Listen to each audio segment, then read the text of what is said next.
Greetings, my friend. The sound you just heard was that of a barn owl. Well, welcome to Nature Corner, Bruce the Barn Owl. Thank you, Uncle Bob. I'm glad to be here. Well, Bruce, it's nice having you. Now, just in case the boys and girls have never seen you, would you mind telling them what a barn owl looks like?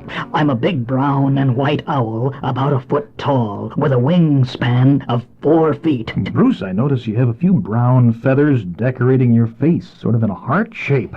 Yes, they're specially engineered feathers, Uncle Bob, very stiff ones, and they form a heart shape around my face. Hey, real neat. Now, we'll study those super fantastic feathers in a few seconds, Bruce. But first, tell the boys and girls why you're called a barn owl. I like to live in big old barns, Uncle Bob, because that's where the mice hang out.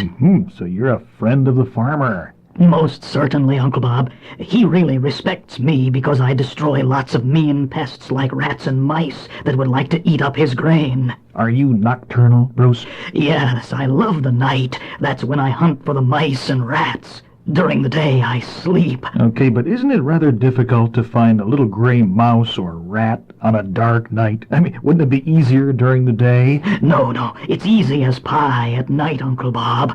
Oh, you must have super good eyes, then. Oh, they're wonderful, yes. Much more sensitive to light than humans' eyes, but I don't find that little mouse or rat with my eyes. You don't?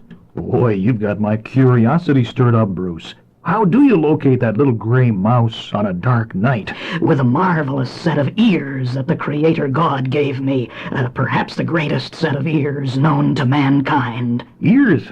Now, some boys and girls are saying, okay, Bruce the Barn Owl, prove that you use your ears and not your eyes to catch mice. Very well. Scientists put me in a totally darkened room with 3 mice. You couldn't see any of them? No way. Nor could I smell them either. Okay, but you could hear them? Yes, perfectly. Their little feet made scampering noises on the floor. And that noise told you exactly where they were?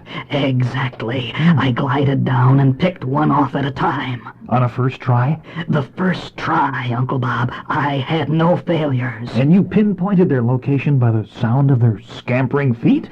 Just to prove that I caught them by their sounds, the scientists then put another mouse in a sandbox. Ooh, in a sandbox? I'll bet that was hard for you, because the little mouse's feet won't make noise in sand. You're right, but the wad of paper did. A wad of paper? What do you mean by that, Bruce? The scientists made a paper ball and tied it to the tail of that mouse. Oh, okay. And when that mouse dragged that little paper ball over the sand when he ran, it made a scraping sound. You've got it.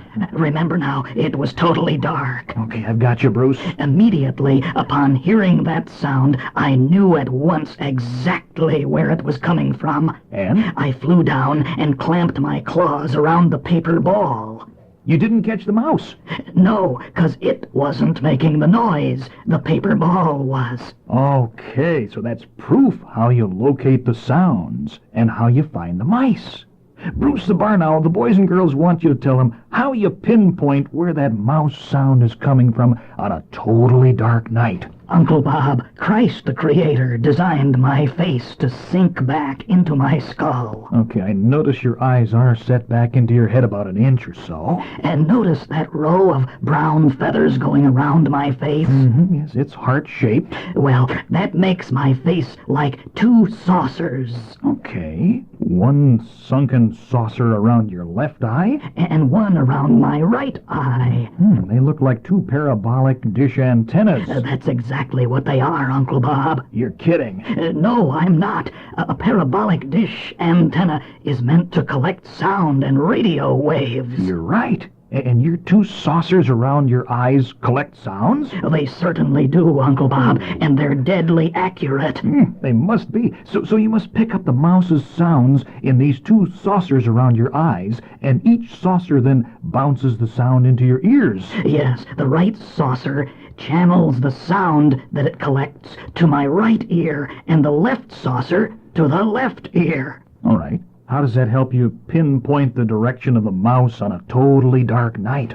Okay, both ears are important. If one is plugged up, I cannot find the mouse. Well, Bruce, is it possible that if the mouse is running to the left, Then your left saucer picks it up and sends that sound to your left ear? Yes, Uncle Bob. Any sound that comes from the left of me is automatically picked up by my left saucer and sent to my left ear. And any sound that comes from the right of you is picked up by your right saucer and channeled into your right ear? You've got it. Now, if the sound is the same strength in both ears, the mouse is straight ahead.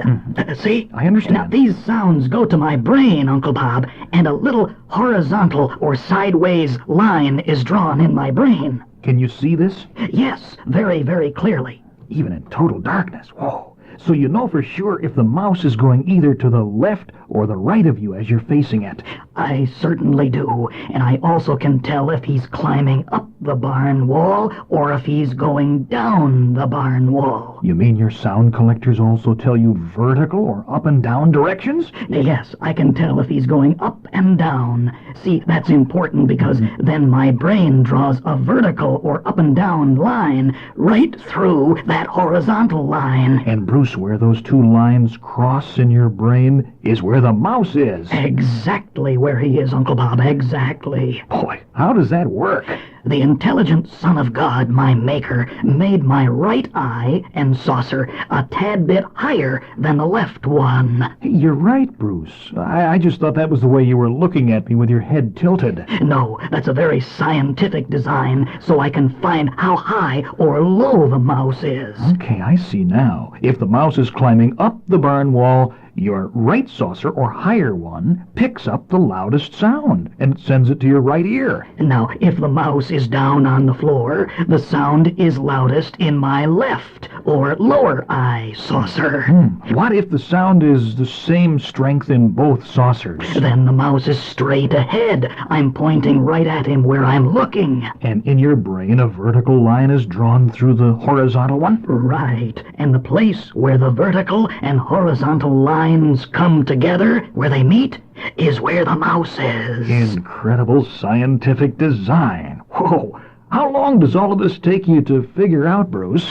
Less than a half a second. My brain figures it out instantly when it gets the sounds, and it shows me where the mouse is, even though it's totally black in that barn. Bruce, how do you know for sure that that sound is coming from a mouse?